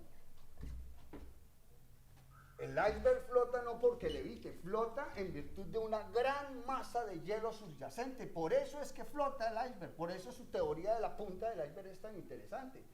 Porque usted se olvida de la gran masa de investigadores, instituciones y de revistas científicas nacionales que están soportando esa producción. Ese debate también se tuvo en los 70s. Interesante, Ortega y Gasset, con su libro La rebelión de las masas, se enfrenta con los hermanos Cohen, los discípulos de Merton, diciéndole no, porque es que los discípulos de Merton en la National Science Foundation lograron llevar la propuesta de que como los científicos, la distribución de la productividad en torno a una población de científicos era altamente estratificada, que pocos científicos producían el 70-80% de la producción, pues que entonces teníamos demasiados científicos. Esa fue la conclusión que sacaron los funcionalistas, y que había que cortar plazas de trabajo, que solo unos pocos podían hacerlo. Estas son las conclusiones tontas a las que se puede llegar cuando no se tiene en cuenta todo el contexto geopolítico. Esto es una economía política del conocimiento. Entonces aquí estamos nosotros, aquí están ustedes. Por aquí están ya Ideas y Valores y tal, la revista Cente, pero aquí hay más. Entonces dicen, venga, ¿y eso? Pero entonces ¿eso para qué? Cerremos esas revistas. Por Dios, desde 1600 las revistas se instituyeron como medios de comunicación de la comunidad científica. Cerrar una revista es entrar en políticas de censura. Las revistas en la Nacional lo sabemos, sino que me cuelguen aquí las auxiliares. Son un proceso de formación editorial impresionante. Las facultades con esos trabajos tienen una formación editorial grande que hay que defenderlo. Hay que defender la riqueza del ecosistema en el que nos desenvolvemos. Bueno, ese es el camino de la iluminación que le propone Vishnu a Gamesh. Le dice, despierta, despierta, despierta esa ensoñación en la que te metieron los magos de la política. Y se la despliega con temas. Entonces, mire, aquí está la primera gráfica que saca el observatorio de la producción científica, de la revista científica nacional. Ahí está. Esto es 2001, ciento y pico revistas. Esta arranca aquí ya en 2004 con el mismo número, 120, pero mire cómo estamos acá, aquí hay cerca de, aquí dice como 500 algo. Esto todo está disponible en el web del observatorio. Como 515, una cosa así. Y fíjese, las nuevas revistas no es lo que dicen, que es que producimos revistas. No, hay una ecología ahí, viven, mueren. Hay que dejar que eso pase. Esa es la vida, esa es la razón. Para eso es que tenemos la universidad como la entendíamos antes, como la entendía Guillermo Ochoa. La universidad es el ecosistema para que todas esas cosas se hagan. Unas florecerán, otras no. Pero hay que dejar, sí, hay que poner un poquito de vigilancia y tal, pero hay que permitir que la cosa progrese. Esta es la misma cosa vista con cielo. Entonces, fíjense, mientras que en las bases de datos internacionales aparecemos colaborando un montón con los gringos y con los europeos, el cielo, antes de que fuera privatizada, producía este tipo de reportes. Entonces, esta es la producción de Colombia el cielo y muestra con quiénes colaboran los colombianos. Estados Unidos aparece por acá, Estados Unidos no es el primero. Aparece en Chile, aparece en México, aparece en Argentina, aparece la integración sur-sur de la agenda de conocimiento, que es la que estamos sacrificando por mantenernos en la ensoñación de Gamesh. Y luego, bueno, el Vishnu, pues que todo lo penetra, entonces pues ya penetra el tema, creo que sigue aquí el tema de las 4 revelaciones que le hacen ese despertar Vishnu a Gamesh. Le dice, vea, lo primero que tengo para decirle es, las publicaciones seriadas colombianas, las que todos ustedes que están aquí con tanto trabajo sacan adelante, son importantes para la comunidad. Este es el número de grupos de investigación que trabajan con las revistas, y lo que se reporta aquí, estas son las revistas D, estas son las revistas C, estas son las revistas B y estas son las revistas A, cuando la clasificación iba hasta A. Recuerden que eso, como todos los años, lo cambia. Esta es una foto de cuando había clasificación hasta la A. ¿Qué es lo que quiere decir esta gráfica? Las publicaciones se volvieron importantes para la comunidad científica nacional. ¿Cómo vamos a perder 20 años de esfuerzo de mejoramiento en la revista? Estamos cumpliendo una labor social ahí. Falta mucho por hacer, pero si dejamos perder este esfuerzo por cuenta del modelo de evaluación de grupos, que ya saca de la ecuación a Publitex, esto es lo que terminamos pagando. Las consecuencias son es aquí. La revista que la cierren no importa, lo que importa es la agenda de investigación acá. Fíjense, para los grupos colombianos, grupos élite, publican ahí una parte importante de su producción. Y esto estoy hablando de todas las revistas nacionales. Mi reporte no es sobre ciencias, digamos, yo no tengo acceso porque el acceso está mediado por... Entonces, digamos, yo me muevo con información pública. Pero esto se podría mirar, digamos, diferencialmente con las bases de datos de... Segunda verdad de Vishnu. Vishnu, Ganesh, no seas bobito. Los artículos son importantes, pero en la universidad esa no es la única forma de publicación. Existen los libros y existen los capítulos de libros y particularmente, señor Ganesh, las personas de ciencias sociales, de ciencias humanas y de humanidades tienen eso como un patrón consolidado desde principios de siglo. Entonces, porque vienen los magos de la política a decir que eso ya no sirve, que eso ya no lo evalúan, que fue el modelo de evaluación de grupos que salimos a demandar y a pelear el año para comienzos de este año. No incluía los libros, hicimos en la universidad un encuentro, así, oiga, nosotros valoramos el libro, es que el libro es la expresión de un pensamiento de larga duración. Hoy ya nadie quiere enseñar libros. Yo me hice el propósito cuando vuelva del sabático, todo curso tiene que leerse un libro. Un libro, porque es que no es lo mismo leerse un artículo, es que el movimiento del pensamiento, de la construcción del conocimiento en un libro es diferente. Segunda verdad de Vishnu. Existen los libros y existen los capítulos de libros. Y en nuestras áreas, porque es que la curva de Lagrange es contra todo, contra todos los artículos, en nuestras áreas, este componente es de cerca de un 40%, según una encuesta que dice ya vieja, pero pues ese era un dato que tenía. Ciencias humanas es un componente importante. La tercera revelación de Vishnu, ya vamos a llegar ahora, ya vamos a llegar. Tercera revelación de Vishnu. Aparte de publicar, señor científico, señor Ganesh, usted tiene una responsabilidad social. Usted tiene que llegarle a las comunidades con otros temas. Usted tiene que hacer intervenciones públicas, tiene que salir en noticieros, escribir la columna de prensa sobre el proceso de paz, toca opinar sobre las tribus sociales, toca opinar sobre la violación de la señora del SITP como expresión del machismo y de la androcentria de la sociedad colombiana. Toca hacer intervención y además hay que llevarle la ciencia a los públicos. Hay que hacer más malocas, actividades de museos, hay que explicarle la sociología para adultos a los editores. Sí, estos son el tipo de intervenciones que tampoco son reconocidas por el modelo y que son fundamentales, porque es la manera de poder que la sociedad colombiana realmente se transforme basada en valores científicos. Pero si no estamos valorando eso, le dice Vishnu a Ganesh, bailarangas. Y viene la crítica, por supuesto, al funcionalismo. La ciencia colombiana es universal. Aquí las mujeres llevan del culto, no solamente en el STIP. Mire, aquí también, mujeres son estas, pero fíjense las consecuencias de la inclinación de Ganesh. Esta cuenta, el observatorio no la volvió a hacer. Esto es de indicadores de 2007, creo. Esa cuenta no la volvió a hacer. Y no la volvió a hacer porque Publidex no volvió a maciar datos así.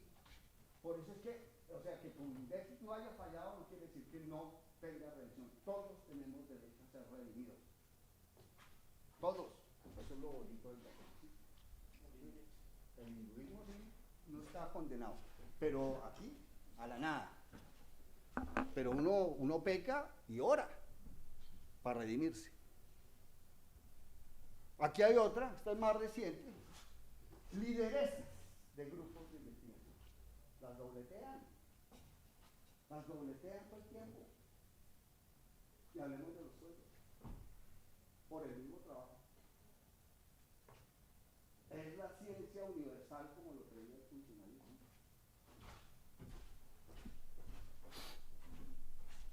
¿Esta qué es?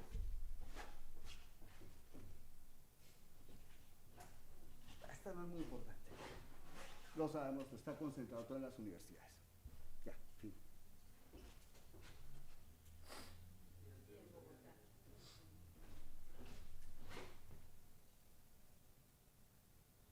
El 50%. Desde el punto de vista de la nación, la ciencia colombiana es universal. No están las revistas de Guainía, las revistas de María Pero Salomo, que ya no hay sino laboratorios y coltaños.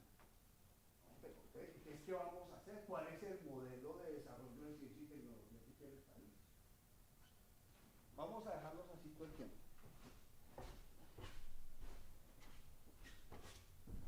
Ah, pero están las platas de las regalías. Entonces toca negociarlo con el gobernador. Y el gobernador siempre me dice, ¿y mi CBY? Brahma. Entonces Brahma, cuando Ganesh se despierta ante las 3 revelaciones de Vishnu, se transforma, porque eso es lo bonito del hinduismo, digamos, Vishnu es una especie de desdoblamiento místico que tiene Ganesh mientras sueña, digamos, una especie de conciencia alterna, y cuando los dos entran en el estado de la conciencia, autoconciencia cada uno del otro, pues se transforman en Brahma, que es una de las deidades más poderosas del hinduismo, y que tiene, por supuesto, pues 3 caras, Vishnu, Ganesh y Brahma. Entonces Brahma es, oiga, ya que usted, porque el conocimiento lo hace responsable, entonces como usted es responsable porque ahora sabe, entonces usted tiene un mandato. Usted tiene un mandato. Ustedes, todos, yo, todos los miembros de la comunidad científica tenemos un mandato desde nuestras trincheras. La trinchera es el estudiante de doctorado, viceeditor, editores, contratistas, en fin. Tenemos que saltar del paradigma de Vishnu de la producción al paradigma del consumo visto en términos de citaciones, claro, y aquí es donde llegan los amigos de Elsevier, aquí es donde llegan los amigos del ICIWeb, para decirnos, le manejo ese producto. El punto mío es, tenemos que manejar ese producto localmente también.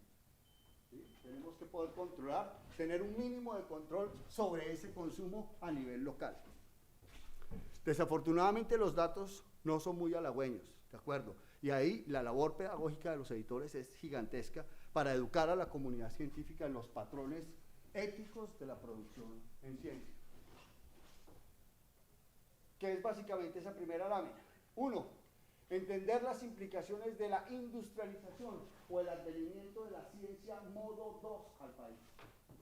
Eso nosotros lo leemos en la literatura. La ciencia modo 2 está aquí a la vuelta de la esquina. La ciencia modo 2 es una ciencia que se produce en nuevos contextos, particularmente contextos industriales. Por eso teníamos a Elsevier trabajando con, bueno, usted cómo se mueve con las empresas privadas.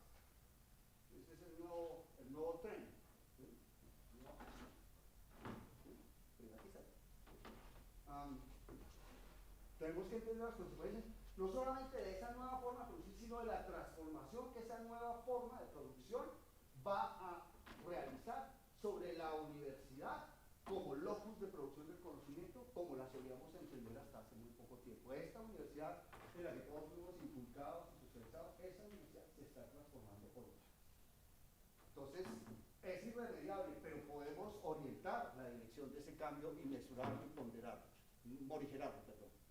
Documentar las consecuencias no pensadas de la internacionalización dogmática, es decir, de la ensoñación de Ganesh y a ultranza.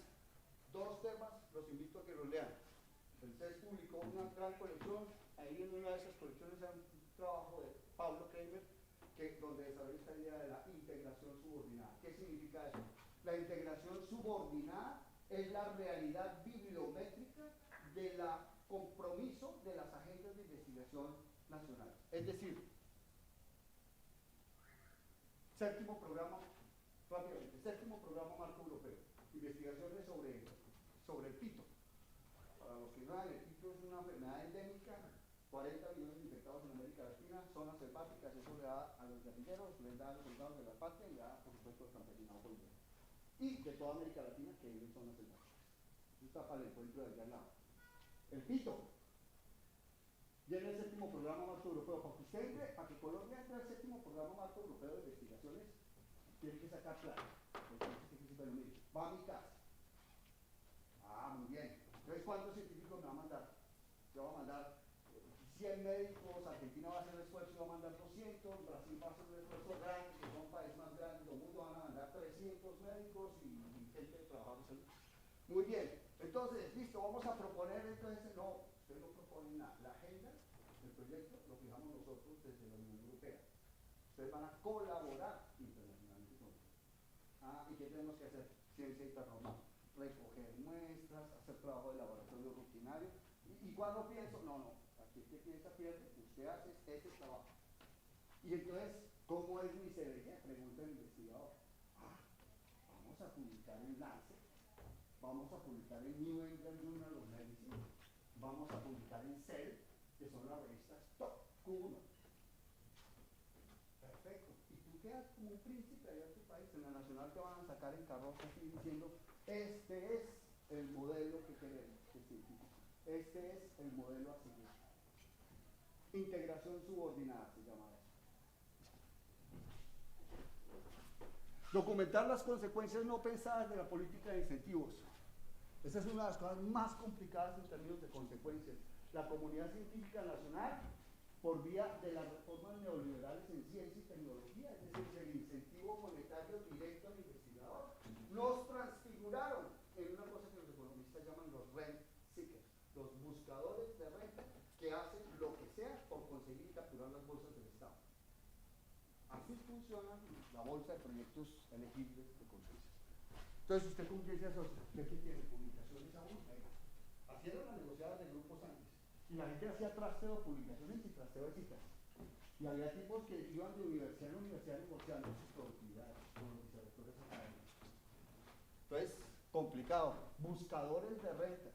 Entonces, el cumplimiento de los objetivos institucionales, ¿cuál fue? ¿Dónde quedó el objetivo institucional de la ciencia colombiana? En capturar las rentas del Estado o publicar Salami Science.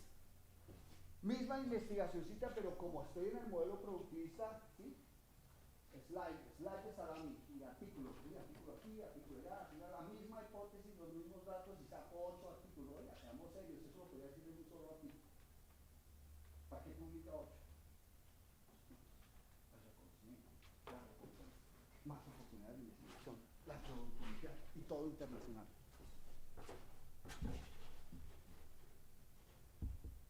Pero, y bueno, y en términos editoriales, miren al cartel de citaciones brasilero como cayó flagrantemente. Estas 2 o 3 revistas que se pusieron de acuerdo para citarse entre ellos y subirse un. Esas, sí, eso lo podemos hacer, pero eso nos corrompe. Éticamente, eso no se hace. Entonces, ahí, por ejemplo, ustedes como editores tienen un gran. Advertir las consecuencias de no estimularla, y tampoco podemos decir, entonces, volvamos a pre-1992. Tampoco se trata de eso. Se trata de aprender de este proceso, que es un proceso de conocimiento que hemos venido llevando. Y advertir sobre la necesidad de pensar la ciencia de una manera más integral y orgánica, unida a un proyecto de nación. Finalmente, para los políticos, esta es la de los políticos. Hombre, no cometan institucidios. Miren todo lo que ha conseguido Pulido, miren todo lo que conseguimos, miren cómo avanzó la comunidad científica nacional. Melba, tú lo sabes, profesor Jorge Aurelio, todos los que están aquí, viejos editores, saben cómo publicamos la revista, miren cómo estamos ahora. Miren que la gente se interesa ahora en escribir, está aprendiendo a escribir para papers, toma cursos de inglés funcional para escribir papers internacionales y seguir con la asociación de Gamesh, pero bueno, se educa.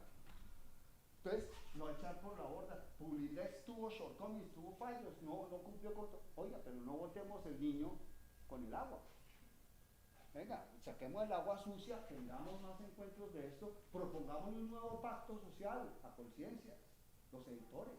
Díganle, no, venga, denos Pulilex, controlémonos nosotros, que sea nuestro instrumento. Y una integralidad de la política, que las exigencias y las demandas hechas a las revistas, que todo lo que le piden a ustedes, pues se compadezca con todo lo que le van a pedir a los grupos. Pero si me dicen, no, es que ustedes revistas tienen que hacer, y a los grupos le dicen, publica fuera. A ver, seamos coherentes. Ahí está Vishnu. Brahma. Bueno, y creo que ese sí es mi llamado. Gracias a todos. Con la mano de nosotros recuperemos la autonomía. Se la entregamos a los magos de la política. Recuperemos la autonomía de las comunidades científicas para validar el conocimiento y para decidir las agendas de trabajo. Yo creo que ahora sí eso es todo. Namaste.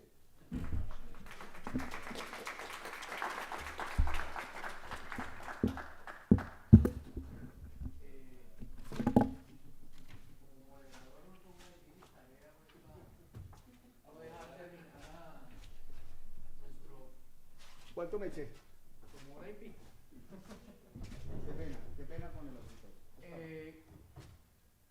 15 minuticos para conversar un rato aquí con Yuri, creo que vale la pena.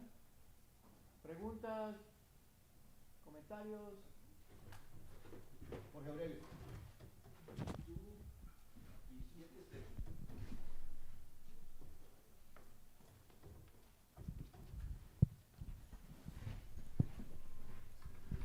Tú insistes con razón en recuperar a Publindex, volver pero ¿qué es lo que había que hacer exactamente? Porque, digamos, tú digamos, nos dices, ustedes son los que tienen que hacer, pero yo no sé qué hacer. Entonces, yo quisiera saber, ya que nos llamas a la lucha, ¿dónde empuñamos los fusiles?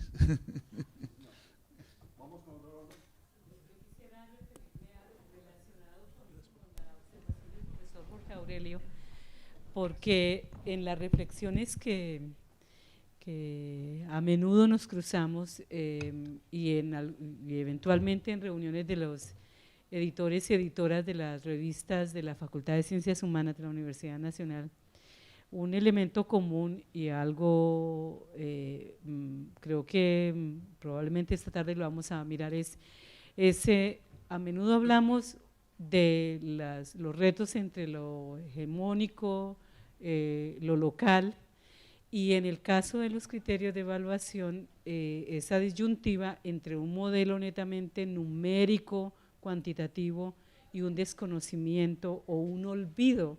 Me pareciera a mí que ese es un llamado tuyo en esta parte final muy rica de tu presentación en torno al asunto cualitativo, en unos indicadores de calidad por los cuales tendríamos que abogar nosotros desde las revistas de ciencias sociales y humanidades en particular. Entonces me gustaría que elaboraras un poco más sobre tus apreciaciones y los estudios que tú has hecho en este recorrido importante de tu participación en Colciencias y en estas políticas de Publindex.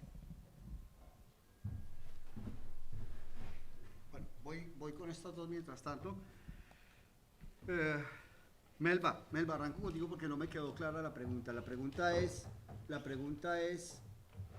¿Cómo ves, o sea, esos matices entre los elementos de una claro, política okay, que nos lleva mucho más hacia los elementos cuantitativos, porque cuando hablan de claro, indicadores, de acuerdo, mucho más sí, desde esa parte, pero nosotros desde lo social tenemos claro, una cantidad de elementos que abordar desde la parte cualitativa. Bien, yo quisiera como arrancar por ahí. Pues en otras cosas, de nuevo, de verdad, yo los invito, no es self-promoting, pero con el patrocinio de Yurijack en academia.com. Digamos, ahí tengo varios textos donde he trabajado, digamos, en particular este punto, y es la bibliometría, la cienciometría llega al país como, no con este debate rico de la sociología, de la historia, no, la bibliometría llega aquí como una práctica administrativa. Como una práctica administrativa, como parte del modelo de implementación, como parte, sí, pero ahí me oyen, ¿usted me oye atrás, Botero? No es para los que están por vía streaming, no los Bueno, escuchan, sino... Listo, eso llega aquí como una práctica administrativa. Perdón. Y eso marca el derrotero del uso de eso. Entonces, ¿dónde llega a instalarse esa práctica? En primer lugar, llega a instalarse en las oficinas de política científica, y sobre esa instalación que comienza con todo este proceso que comenté aquí, fíjate tú, y recordemos, hagamos el ejercicio, cada uno de sus universidades comienzan a aparecer las vicerrectorías de investigación, comienzan a aparecer las oficinas de asignación y reconocimiento de puntaje, se comienza a formar personal técnico en el área, digamos, como proceso de burocratización de esa práctica y de institucionalización, tuvo un desarrollo enorme que ha marcado justamente que el pensamiento sobre la bibliometría y la cienciometría sea un pensamiento enteramente abstracto, cuantitativista y en tanto que abstracto vacío. No tienen un modelo. Uno le pregunta a Colciencias, ¿cuál es su modelo de desarrollo científico y tecnológico para el país? ¿Cuál es? No, el que lo tenga más grande. Perdón, yo sé que esto es una grosería, pero digamos, ese es el paradigma cuantitativista, porque es, ¿quién tiene más? ¿Quién tiene más producción? ¿Quién tiene más citación? ¿Quién es más esto? ¿Quién lo tiene más? Es un modelo androcéntrico. Está dominado por una lógica androcéntrica, pero en parte por su origen institucional como práctica administrativa en la universidad en la universidad y en el Sistema Nacional de Ciencia y Tecnología. Por supuesto, está el otro tema que no podemos desconocer. Mire, Eugene Garfield es mi héroe. Yo tuve el privilegio de verlo en la conferencia allá en España que hubo en el 2007, perdón. Un privilegio, es mi héroe, es un tipo que entendió que con la información se podía hacer negocios. Yo no es que me oponga al modelo de negocios de Thomson Corporation o de Elsevier Publisher. Lo que digo es conciencia si la comunidad científica debería, de nuevo, yo quiero insistir, paremos un momento, hagamos un alto en el camino. Hay un libro muy bonito de un antropólogo que se llama, todo el mundo lo cita, Las enseñanzas de Don Juan, de esos libros que lee uno en su adolescencia, cuando ya está a punto de iniciar su viaje a la adultez. Esos son los libros que le caen a uno, yo no me acuerdo cómo se llama el señor, son famosísimos, Las enseñanzas de Don Juan, un peruano, antropólogo, bueno, que se va a México como Gamesh, come mezcal y tiene su iluminación y crea su propio universo. Y una de las cosas que él dice es, paremos el mundo, hay que parar el mundo, hay momentos en que uno tiene que parar el mundo y pensar, ¿sí? Firmemos el manifiesto for the slow science. No es que yo no quiera publicar, pero déjeme pensar lo que voy a publicar, déjeme darle vueltas, déjeme hacerlo bonito, también ese componente estético, déjeme conseguir este otro dato que sería chévere poderlo dar en un solo artículo, pero déjeme pensar, déjeme tiempo para producir. Mi llamado es, oiga, ¿de qué manera podríamos? No tengo la solución, Jorge Aurelio, no la tengo clara, pero ¿de qué manera? Mi idea rectora, mi idea poética es, ¿por qué no le pedimos a Conciencias que haga un gran foro nacional y volvamos a hacer un nuevo pacto social, como se hizo cuando la comisión de los otros 10 sabios, porque el 11º soy yo, ¿sí? ¿Se acuerdan la comisión de los 10 sabios? La misión de ciencia y tecnología, esos hitos, digamos, que son claves en la historia de las relaciones ciencia-política en Colombia. Llamemos a un nuevo evento de esos, ahora con mucho más argumentos, ahora con mucho más conocimientos, y pues que ese sea el escenario, digamos, para de una manera participativa, digamos, como plantearse cuál debería ser este modelo de desarrollo. La profesora Falk de Lozada Jr., la hija de María Falk, le preguntaba a la doctora Gudelo, la niña de los ojos del doctor Patarroyo, que pasa a ser la subdirectora de Fomento en Conciencias y que es la que saca el modelito de grupos que fue tan controversial a comienzos de año.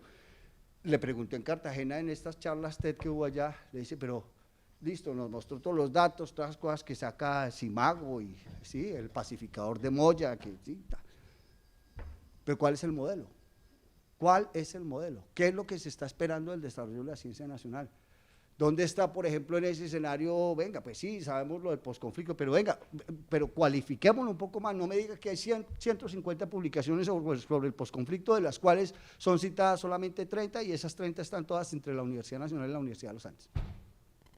Y le puedo decir quiénes son los que apoyan. ¿Y cuál es el modelo? ¿Para dónde queremos ir? ¿Eso quién lo está liderando? ¿Eso quién lo está orientando? ¿Qué tipo de publicaciones son? En fin.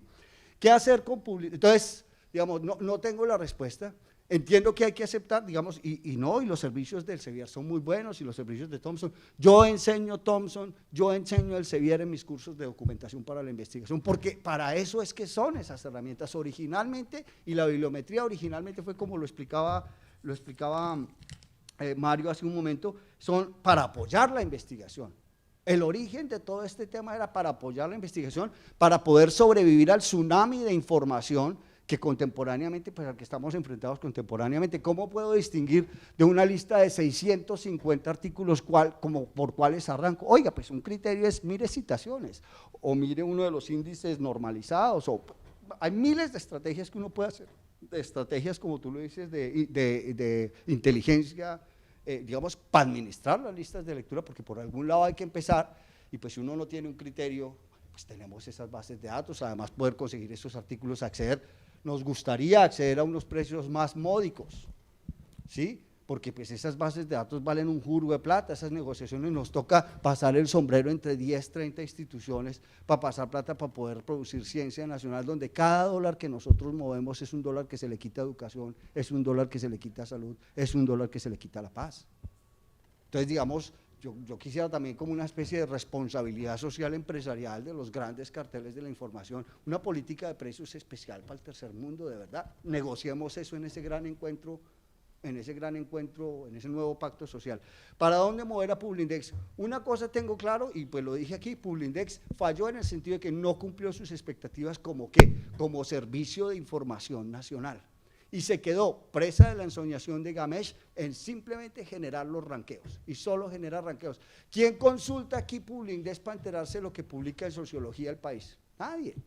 Entonces Publindex ahí falló. ¿De qué manera lo podríamos retomar? A mí se me ocurren varias cosas. Uno, replicar la experiencia que Publindex tuvo a nivel nacional, es decir, a nivel de las 4 perlas del sistema, Bogotá, Medellín, Cali, Bucaramanga y algo de Barranquilla. Oiga, repliquémoslo en las ciudades intermedias. ¿Por qué no llevamos ese gran instrumento de educación que fue Publindex para entender qué es una revista, cómo se hace una revista, para qué se hace una revista? Llevemos, regionalicemos Publindex. Seamos incluyentes, promovamos el desarrollo regional en Quindío, en Popayán, en Pasto, en las ciudades que no han sido, que tradicionalmente han estado, como lo mostré en la tabla de ahí, segregadas del desarrollo científico nacional. ¿Por qué no comenzamos por ahí? Seminarios de editores, podemos comunicarnos con la ICSU, con la International Council of Scientific Association, que ICSU tiene una línea de pedagogía y de educación. Digámosle a ICSU que por qué no montamos un proyecto para educar editores en las ciudades pequeñas, en las ciudades intermedias, y educarlos y decirles, oiga, venga, ¿por qué no hacemos unos joint venture y vamos creciendo los proyectos editoriales de una manera más sana, más incluyente, más participativa? Esa es una de las cosas. La otra es decirle a Publindex, oiga, retome. ¿Por qué no retomamos la idea de un servicio de información? Exigirle y demandarle a Conciencias reportes Publindex sobre el estado de la ciencia nacional, reportes, digamos, un poco más detallados, cómo vamos con el tema de género, cómo vamos con el tema de participación regional de las revistas, como, sí, digamos, cosas que nos sirvan para promover un desarrollo, digamos, más equitativo, más integrado de la ciencia nacional. Son 2 de las cosas que se me ocurren inicialmente, Jorge Aurelio, pero pues, no sé. Menos mal que Yuri no tiene agenda, ¿no? No tiene recomendaciones para foro. Ya te doy la palabra. A Yuri le gusta juntar preguntitas, entonces yo pregunto las mías y ya te lo doy allá, Luisa Fernanda. Tengo 2 inquietudes y es, no sé si aquí estamos hablando desde un sector minoritario de las comunidades científicas de Colombia, y no sé si, bueno, minoritario no sé si sea la mejor expresión, o un grupo con poco poder de negociación, subordinado, para proponer un gran foro y una gran discusión, porque seguramente nos tocaría empezar por las bases y las otras comunidades científicas, en donde yo en algunas que conozco poco, los veo bastante cómodos y entusiasmados con este tipo de modelos, y pues he visto un par de encuentros de revistas o de ingeniería o de medicina donde pues el gran gancho es cómo acelerar esos procesos pues para ser bien rankeados y citados y etcétera, ese tipo de cosas. Esa es una inquietud.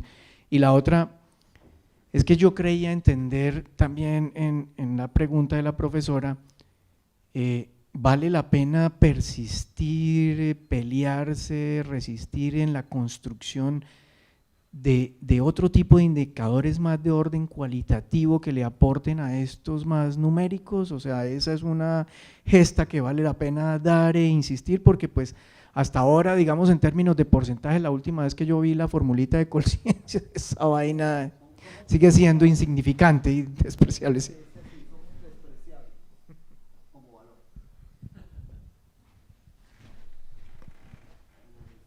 Con relación al tema Publindex, yo quería preguntar o hacer un comentario al respecto. Viendo lo que mostraban, por ejemplo, en los datos de Scopus, veía que de las 21 revistas de ciencias sociales que están en ese índice, 6 de ciencias sociales, 6 corresponden al área de psicología. Y alguna vez yo decía, ¿por qué teniendo, y me imagino que en Publindex eso se replica por N, ¿por qué tenemos que apuntarle a cantidad en cuanto al número de revistas en determinadas áreas y de repente en las mismas temáticas, y no aunamos esfuerzos dentro de las instituciones, dentro de los procesos que realizan en todos estos casos, y generamos 1 o 2 o 3 revistas que tienen una posibilidad de agregar y de evaluar la calidad de lo que estamos publicando allí. Y la otra cosa que quería mencionar con respecto al tema Publindex es el matrimonio perverso que hay entre el Publindex y el 1279. Pues esto simplemente lo dejo allí como un comentario, y que claramente mientras esa relación exista tal como está planteada en este momento, que implica esos reconocimientos o esos puntos para los profesores, pues pensar en repensarnos Publindex va a ser complicado hasta que no se desligue o no se modifique ese 1279, esa es mi opinión.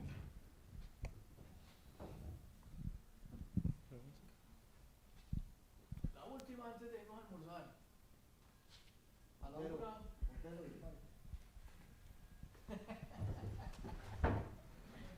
Bueno, Para las masas de los medios sociales. listo. Bueno, ya quedó claro, no somos minoría. De hecho, ciencias sociales y humanas, por donde lo mire, son una de las áreas más grandes cuantitativamente hablando. Tienen el mayor número de personas trabajando en el área, el mayor número de programas académicos. Yo creo que es una de las áreas que tiene más programas académicos, que en términos de revistas tenemos un montón de revistas, entre otras cosas por toda esta duplicación de la que tú hablas, Luisa. Entonces, pues no somos minoritarios, pero ciertamente sí tenemos una posición subordinada. Y parte de la subordinación es el resultado de este proceso ideológico, donde esta ideología de los científicos de las que le hablé hace un rato con Merton, todo ese modelo de Merton es un modelo inspirado en las ciencias básicas. Merton, ¿qué estudió? Estudió la Royal Society, estudió el desarrollo de la filosofía natural y su transformación hasta la física, le siguió el camino a la química, le siguió el camino a la biología. Nunca estudiaron las ciencias sociales. Todo el modelo de evaluación, de publicaciones, todo el constructo ideológico que hace el funcionalismo está basado en el modelo de producción y de trabajo de las ciencias básicas. Entonces, y de nuevo con Melba, una de las cosas para discutir en una eventual reunión, de nuevo para Publindex, es, oiga, necesitamos modelos de evaluación diferenciados. No somos iguales, no somos homogéneos. De hecho, todos estos indicadores que se han tomado la molestia, el Sevier, de construir para modular, para morigerar, para poder hacer comparaciones válidas, son el resultado de que antes, en el 96, comparaban así, ciencias básicas contra sociología, y la conclusión, pues obvio, ¿sí? Sociología, eso no sirve, porque el modelo es básico, entonces el modelo siempre deja bien plantado a básicas. Entonces, digamos, ese es un tema, digamos, una de las agendas que habría que comenzar a pensar es cómo pensamos unos indicadores, unos modelos de desarrollo alternativo para las ciencias sociales, con base en los cuales elaboremos un conjunto de indicadores. Lo que primero, antes de hacer indicadores, uno tiene que pensar el modelo. Es que si uno no tiene modelo, no hay indicador que sirva. Y cuando no hay modelo, cualquier indicador funciona, ¿sí? Pero funciona de esa manera abstracta, digamos, que ha sido como tan perjudicial. Entonces, ahora, no, si bien somos subordinados, pues mire, ahí vamos. Echaron de para atrás la convocatoria de grupos, entonces volvimos, está la demanda que se presentó, la Facultad de Ciencia Política, el profesor alemán que presentó una demanda a la Corte Suprema de Justicia, así que eso seguramente dejará en sólido ese resultado. Esa convocatoria que salió y que fue tan polémica se va a caer, eso no cabe duda, y entonces yo resucitaré como A1, porque resucitaré de ser investigador, aparecí como investigador asociado en la clasificación penúltima de grupos, y pasé de ahí a ser investigador subjunior. Eso es un modelo que tiene esas variaciones, es un modelo que conceptualmente no es robusto. Lo saben los economistas, lo sabe la gente que hace estudios de mercado, un modelo que te está botando toda esa dispersión, así que un día eres Dios y al otro día eres ningunillo. Eso es un modelo que no está robusto y que están cambiando todo el tiempo. Entonces, fíjate, lo logramos. ¿Cuál fue la clave de eso? Una cosa en la que Merton, pero más antes que Merton, Emil Durkheim decía una cosa muy bonita para defender de nuevo la posición, digamos, un sano funcionalismo. Yo sé que Botero está allá que me pega, pero un sano funcionalismo. Es decir, Durkheim decía, mire, cuando la gente se indigna por algo, se indigna porque matan a una mujer, la ultrajan y la matan en el STIP, porque la gente se sube en Transmilenio de la manera como se sube, porque, bueno, por las mil cosas, cuando la gente se indigna, decía Emil Durkheim, ese es un síntoma, ese es un signo de que una norma social se ha violado. Y lo que pasó a comienzos de este año con la revuelta de los chapetones, de estos grupos élite, de universidades élite, con revistas élites que dijeron, no más, fue eso, fue un acto de indignación cuando entonces Colciencias, de la manera más autoritaria, decide que como percibió y detectó un par de fraudes, entonces todos somos unos pícaros. Y la relación, el contrato social entre el Estado y sus clientes es un contrato basado en la desconfianza. ¿Qué tipo de Estado es ese? Claro, la respuesta es el Estado colombiano, ¿sí? Donde la desconfianza es la que media las relaciones sociales. Entonces, digamos, de nuevo, el llamado ahí es, venga, repensémonos esa asociación, sí se puede, como decía Antana, sí se puede, yo sí creo, y Obama, sí se puede, yes we can. La condición es, uno, que haya una indignación que, como decía ¿cómo era el tribuno del pueblo? José Acevedo Gómez, que aprovechemos estos momentos de efervescencia, calor e indignación. ¿Para qué? Para buscar procesos de asociación. Por eso yo saludo y aplaudo este encuentro, profesor Fernando, y que haya muchos más de estos, para mantener no la posición vigente, sino aprovechar esta indignación para proponernos un plan de trabajo, proponernos una agenda de mediano, de largo plazo, con objetivos, digamos, unos realizables en el corto, otros en el mediano, en fin. Entonces, la apuesta es, mire, lo conseguimos con ese tema puntual, yo creo que probamos que sí podíamos organizarnos, probamos que sí nos podemos conversar, hoy hay muchas más facilidades, internet, foros virtuales, bueno, hay muchos recursos tecnológicos para generar una movilización un poco más grande, y yo creo que ya cuando los subordinados se muevan en masa, seremos más. Y yes, we will can. ACEUC, por favor, digan a la gente de ACEUC, todos ustedes son miembros de ACEUC. ¿ACEUC qué ha hecho por las revistas científicas colombianas? Nada. ACEUC solo trabaja Malpensante y Ciruela y cosas así, pues eso es una cosa importante, pero ACEUC no entiende el problema de las seriedades colombianas, de las seriedades especializadas. ACEUC hay que decirle, o lidera y nos organiza y nos defiende y hace lobby, y sí, porque ahí está el señor Morales, ese hombre tiene mucha relación, entonces, pues, ACEUC también llamarle la atención, que represente. Otro tipo de indicadores, de acuerdo, pero para otro tipo de indicadores necesitamos un modelo. Por lo menos un modelo de desarrollo de las ciencias sociales, comencemos por ahí, no les vamos a cambiar la película a los básicos, que sigan con la ensoñación de Gamesh, ¿sí? Pero tenemos que defender la universidad y nuestro espacio en la universidad, porque de lo contrario, en el nuevo modelo, las universidades se van a transformar en politécnicos, y en los politécnicos, departamento de sociología, ¿para qué? Tenemos un profesor de sociales, ¿sí? Ciencias sociales se vuelven servicios, ahí para que queden bien en los cócteles los ingenieros, cuando les digan, ¿sí? Parsons, sí, Parsons. Yo vi una conferencia de un profesor, un tal Yurillac. Entonces, Luisa Fernanda, la pregunta a mí, lo que me llama la atención, y siempre se lo he querido preguntar al pacificador de Moya, es ¿por qué psicología? ¿Por qué escogió psicología como target para penetrar el mercado, por lo menos el mercado colombiano?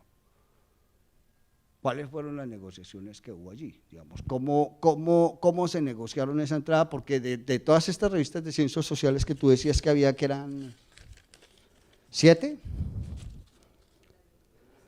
de las 74, 21 son en ciencias sociales, y de las 21, 6, que es, digamos, es una participación más grande. Lo otro es estar distribuido entre miles de áreas, digamos, el único clúster que hay es psicología. Yo me pregunto, ¿por qué?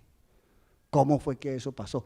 Entonces, ese es el tipo de trabajos, por ejemplo, que investigaciones bibliométricas deberían establecer, ¿sí? ¿Cómo es? Por ejemplo, ¿qué fue el trabajo que hicimos con la revista latinoamericana de psicología clínica? Una revista que se internacionalizó, perdónenme mi francés, avant la lettre.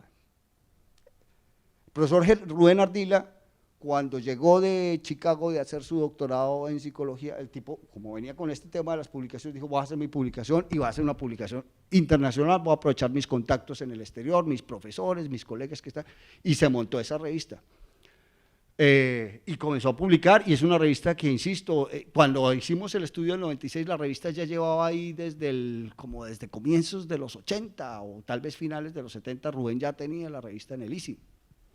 Pero entonces cuando uno corre la significación de la revista, de esa revista de psicología, digamos, para la psicología nacional, claro, ustedes nos mostraron la cantidad de citas que recoge por fuera. Claro, recoge una cantidad de citas por fuera, pero comparada con las revistas, con el American Journal of Psychology, eso no es despreciable. Entonces uno dice, bueno, entonces, ¿qué significa esa revista en el contexto nacional? Nada. Esa es una desintegración subordinada. Listo, adopté el modelo de la internacionalización, pero no soy referente ni afuera ni adentro, pero soy una revista exitosa. Entonces esas son las cosas contradictorias. Claro, los amigos de Elsevier nos pueden proporcionar los datos, pero las preguntas las tenemos que generar nosotros. ¿Cómo es el proceso de institucionalización? Usemos los datos bibliométricos para entender los procesos de institucionalización. Yuruán. Para eso es que es, no para decir quién lo tiene más grande. Esa es solamente una consecuencia y llamar la atención. Ahí está el manifiesto de Leiden. La gente de Leiden, que eran bibliómetras como yo, que eran asesores del Estado como yo, o el encuentro de STS ahorita en Graz, todo el mundo se está patrociando en Europa, mirando las consecuencias no pensadas de esta fuente que el aprendiz de hechicero puso a correr y que ahora no sabe cómo parar. No sabemos cómo parar. La única forma que se me ocurre es como don José,